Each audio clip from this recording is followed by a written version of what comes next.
அழகன் Murugan channel பார்வையாளர்கள் அனைவருக்கும் அன்பான வணக்கம். இன்றைக்கி நம்ம எங்கே வந்திருக்கோம் அப்படின்னா சிவகாசி. சிவனே விரும்பிய காசி தெரியுமா? அதுதான் சிவகாசிங்க. ஆமாங்க, இதுதான் என்னோடய சொந்த ஊர், நான் பிறந்த ஊர், வளர்ந்த ஊர் அப்படின்னு நிறைய சொல்லலாங்க. இந்த ஊரை பற்றி ஏன் இந்த திருத்தலத்தை பற்றி நான் இன்றைக்கி சொல்ல வந்திருக்கேன் அப்படின்னா, இந்த சிவகாசிங்கிற பேரே இந்த சிவன் இங்கே தங்கி அருளியதால் தான் சிவகாசிங்கிற பேரே வந்ததுங்க. ஸோ இந்த திருத்தலத்தை பற்றி இன்றைக்கி நம்ம பார்க்கலாம். சிவகாசி அப்படின்னு சொன்னதுமே நிறைய பேருக்கு மைண்டில் வர்றது தீபாவளி பட்டாசு தாங்க.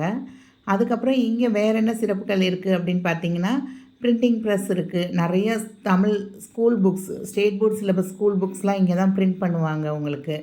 அதே மாதிரி கேலண்டர், இப்போ வர நியூ இயருக்கு கேலண்டர், டைரி, இது எல்லாத்துக்குமே இங்கே நிறைய பிஸ்னஸ் இருக்குங்க.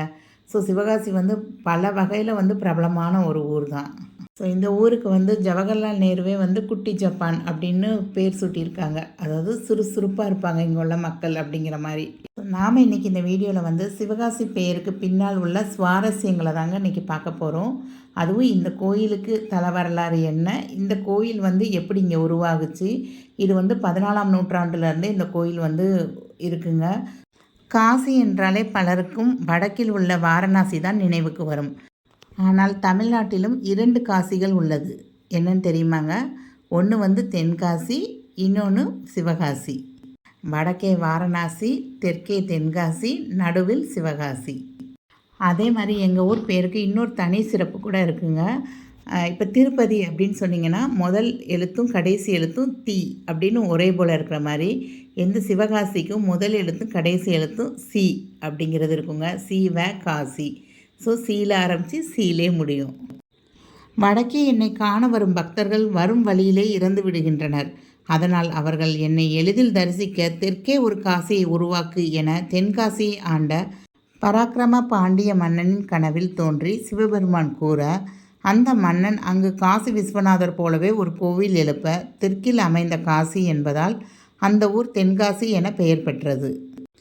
ஆனால் இங்கு இடையில் சிவகாசி உள்ளது.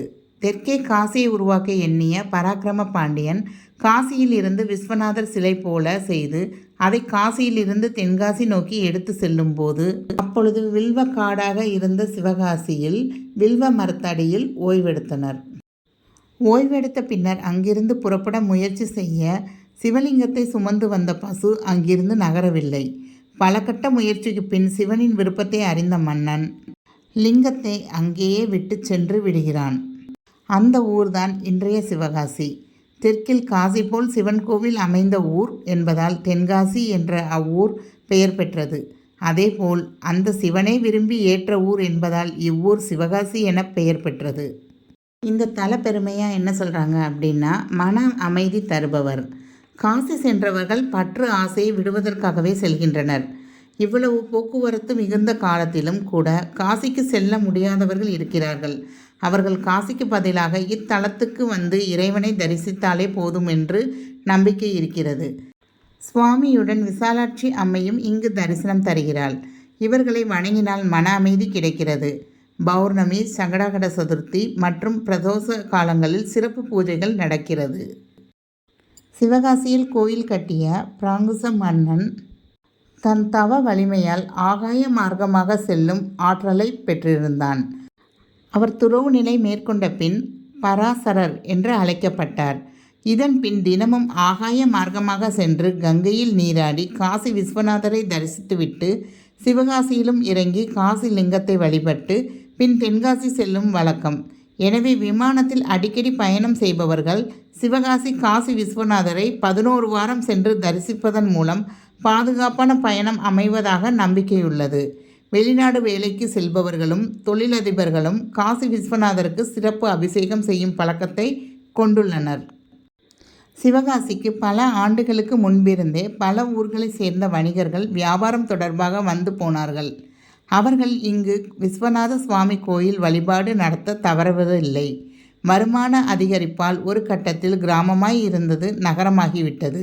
தங்கள் வளர்ச்சிக்கு காரணமே இந்த காசி விஸ்வநாதரே என்ற வணிகர்களின் அசைக்க முடியாத நம்பிக்கை அச்சுத்தொழில், கேலண்டர், படங்கள், தீப்பெட்டி, பட்டாசு உற்பத்தியில் உலக புகழ் பெற்று குட்டி ஜப்பான் என்று புகழ் பாடும் அளவுக்கு இவ்வூர் வளர காரணமாகிவிட்டார்.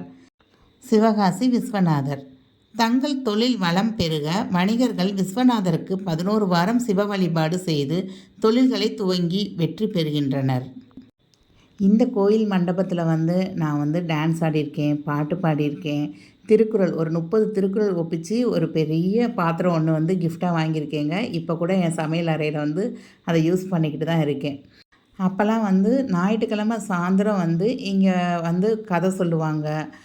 சின்ன குழந்தைங்க நிறைய பேர் வருவாங்கங்க. இங்கே கதை சொல்கிறது, அவங்களுக்கு நிறையா சாமி பாட்டு கற்றுக் கொடுக்குறது, இந்த மாதிரிலாம் இங்கே நடக்கும் உங்களுக்கு. அதே மாதிரி நான் 6th 7th 8th படிக்கும் போதில் ஸ்கூலில் இந்த கைட்ஸு, ஸ்குவாட்ஸு, இந்த என்எஸ்எஸ் அந்த மாதிரிலாம் இருக்குது பார்த்திங்களா, அதுலேயும் வருவோம். சண்டே மார்னிங் இங்கே கோயிலை க்ளீன் பண்ண வருவோம். நாங்கள் இங்கே உள்ள தெப்பம் அதெல்லாம் க்ளீன் பண்ண வருவோம். ஸ்கூல்லேருந்து நிறையா பேர் வருவோம். ஸோ மார்னிங் ஒரு 6:30 அந்த மாதிரி ஒரு 10-10:30 வரையும் இங்கே வேலை பார்ப்போம். ஸோ மாதம் ஒரு தடவையோ இல்லை 2 மாதத்துக்கு ஒரு தடவையோ அப்படி தான் வருவோங்க. அப்போ இங்கே காலை சாப்பாடு ஒரு 2 இட்லி அந்த மாதிரி கொடுத்துருவாங்க. ஸோ இங்கே இந்த பிரகாரத்திலே உட்காந்து சாப்பிடவும் செய்வோம். அதே மாதிரி கோயிலையும் நிறையா பேர் வருவோம். கவர்மெண்ட் ஸ்கூல் தான், ஆனால் நிறையா பேர் வருவோம். பேட்சாக நமக்கு ஆள் பிரித்து விட்டாங்க அப்படின்னா நம்ம க்ளீன் பண்ணி இந்த இடத்த சுத்தம் பண்ணிடுவோம். நான் உங்களுக்கு வீடியோ தொடர்ந்து பார்த்துட்டு வந்திருந்தீங்கன்னா தெரிஞ்சிருக்கோம். நிறைய வாகனங்கள், சாமிக்கான வாகனங்கள் நிறையா இருக்கும். ஒவ்வொரு விசேஷத்துக்கும் ஒவ்வொரு விதமாக சாமியை அலங்காரம் பண்ணி இந்த மாதிரி ஊர்வலமாக அந்த ரத வீதியில் கூட்டு வருவாங்கங்க. இது இப்போ ரீசெண்டாக தாங்க இங்கே கும்பாபிஷேகம் நடத்தியிருந்தாங்க. ஸோ கும்பாபிஷேகத்துக்கு அப்புறம் நான் இதுதான் ஃபஸ்ட் டைம் போனேன். நான் போன அன்னைக்கு பிரதோஷங்க, அதுவும் சனி பிரதோஷம். ஸோ அதனால தான் கூட்டமாக இருக்குது கோயில் உங்களுக்கு. நந்திக்கு ரொம்ப அழகாக அந்த அலங்காரம் பண்ணியிருந்தாங்க சந்தனத்தில். ரொம்ப திருப்திகரமாக சாமி கும்பிட்டு வந்தேங்க. ஒரு சனி பிரதோஷம் பார்த்தோம் அப்படின்னா 120 பிரதோஷங்கள் பார்த்ததுக்கு சமம் அப்படின்னு சொல்லியிருந்தாங்க. ஸோ ரொம்ப ஹாப்பியாக ஃபீல் பண்ணேங்க நான். ஸோ இந்த கோயிலில் எல்லா சன்னதியும் இருக்குங்க. விநாயகருக்கு, முருகனுக்கு, முருகன் வள்ளி தேவனையோடு இருப்பாங்க. அதே மாதிரி நடராஜர் இருப்பார், பைரவர் இருப்பார், சனீஸ்வரர் சந்நிதி இருக்கும், நவகிரக சந்நிதி இருக்கும், சூரியனாருக்கு இருக்கும், சந்திரனாருக்கு இருக்கும். அதே மாதிரி நாயன்மார்கள், அந்த 64 நாயன்மார்களும் இங்கே பிரதிஷ்டை பண்ணியிருப்பாங்க. ஐயப்பன், ஆஞ்சநேயர், சண்டிகேஸ்வரர், துர்க்கை, தக்ஷணாமூர்த்தி, இந்த மாதிரி எந்த சாமி வேணும் அப்படின்னு நினச்சிங்கனாலும் இந்த கோயிலுக்குள்ள வந்தால் அது இல்லை அப்படிங்கிறதே கிடையாதுங்க. நான் தட்சிணாமூர்த்திக்கு வாரம் வியாழக்கிழமை கொண்டக்கடையில் மாலை கோர்த்து கொண்டு போடுவேங்க. இங்கே ஸ்கூல் 10th படிக்கும் போதில், 12th படிக்கும் போதில், அப்புறம் காலேஜில் அதெல்லாம் வர்றப்பெல்லாம் இங்கே நான் மாலை கட்டி போட்டிருக்கேன். அதே மாதிரி இங்கே உள்ள கால பைரவருக்கு அம்மா விளக்கு போடுவாங்க. ஞாயிற்றுக்கிழமை ஈவினிங் அந்த ராகு காலம் 4:30 to 6க்கு ஸோ ரொம்ப கடன் பிரச்சனைலாம் இருந்தது. ஸோ அதெல்லாம் தீரணும் அப்படின்னா இங்கே உள்ள காலபைரவருக்கு விளக்கு போட்டால் நல்லாயிருக்கும்னு சொன்னாங்க. அதே மாதிரி புணுகு வாங்கி கொடுப்பாங்க. அப்போ அந்த காலபைரவருக்கு ஒரு புணுகு வாங்கி கொடுத்துட்டு அப்படியே அந்த விளக்கு போட்டு வருவாங்க, கடன் பிரச்சனைலாம் தீரணும் அப்படின்னு சொல்லி. ஸோ அம்மா கூட இந்த கோயிலுக்கு நான் என்னோடய ஸ்கூல் டேஸில், காலேஜ் டேஸில் அப்போ தாங்க நிறையா வந்திருக்கேன். ஆனால் கல்யாணம் ஆகி போனதுக்கப்புறம் ரொம்ப ரேர் தான். எப்போ வருவோம் அப்படின்னா கொலு வைக்கிறப்ப இங்கே சிவன் கோயிலில் கொலு பார்க்க வந்திருக்கோம். 2-3 தடவை நான் குழந்தைங்கள கூப்பிட்டு வந்திருக்கேன். பட் இப்போ இது டோட்டலி டிஃப்ரெண்ட்டாக இருந்தது. எனக்கு அந்த கோயிலே ஃபுல்லாகவே ரொம்ப அழகாக, ரொம்ப அம்சமாக எல்லா சாமியும் ரொம்ப ரசித்து பார்த்துட்டு வந்தேங்க நான். இங்கே கோயில் காலை 6 மணி முதல் 12 மணி வரையும் நட திறந்துருப்பாங்கங்க. அப்புறம் மதியம் பூட்டிடுவாங்க 12 மணிக்கு மேலே. திரும்ப மாலை 6 மணி முதல் இரவு 9:15 வரையும் திறந்திருக்கும். அதே மாதிரி இந்த கோயிலில் வைகாசி பிரம்மோற்சவம், ஆணியில் நடராஜருக்கு திருமஞ்சனம், ஆடியில் விசாலாட்சி அம்பாளுக்கு தபசு திருவிழா, ஆவணி மூலத் திருவிழா, புரட்டாசியில் நவராத்திரி கொலு பூஜை, ஐப்பசியில் சூரசம்ஹாரம், முருகனுக்கு திருக்கல்யாணம், கார்த்திகை திருவிழா, மார்கழியில் திருவாதிரை திருவிழா, தைப்பூச திருவிழா, மாசி சிவராத்திரி விழா, பங்குனி உத்திரம் அப்படின்னு சொல்லி 12 மாதமும் இந்த சிவன் கோயிலில் விசேஷம் இருந்துக்கிட்டே தாங்க இருக்கும். ஸோ தொலைதூர பயணம் மேற்கொள்கிறவங்க கண்டிப்பாக இந்த காசி விஸ்வநாதரை ஒரு தடவை வழிபட்டுட்டு போங்கங்க. நம்ம சேனலை இன்னும் சப்ஸ்கிரைப் பண்ணாமல் பார்க்குறீங்க அப்படின்னா கண்டிப்பாக சப்ஸ்கிரைப் பண்ணிவிட்டு பாருங்கங்க. உங்களுக்கு இந்த வீடியோ பிடிச்சிருக்கு அப்படின்னா கண்டிப்பாக லைக் பண்ணுங்கங்க. உங்கள் வீட்டில் வேறு யாருக்காவது இது தேவைப்படும், இந்த கோயிலை பற்றி அவங்க தெரிஞ்சுக்கணும்னு நினச்சா கண்டிப்பாக அவங்களுக்கும் ஷேர் பண்ணுங்கள். சப்ஸ்கிரைப் பண்ணாமல் பார்க்குறவங்க கொஞ்சம் சப்ஸ்கிரைப் பண்ணிவிட்டு பாருங்கங்க. நீங்கள் இந்த கோயிலை இதுக்கு முன்னாடி போயிருக்கீங்க அப்படின்னா கண்டிப்பாக கமெண்ட் பண்ணுங்கங்க. சிவனே விருப்பப்பட்டு தங்கிய ஊரில் நான் பிறந்து வளர்ந்ததை நான் பெருமையாக தாங்க நினைக்கிறேன். நன்றி, வணக்கம்.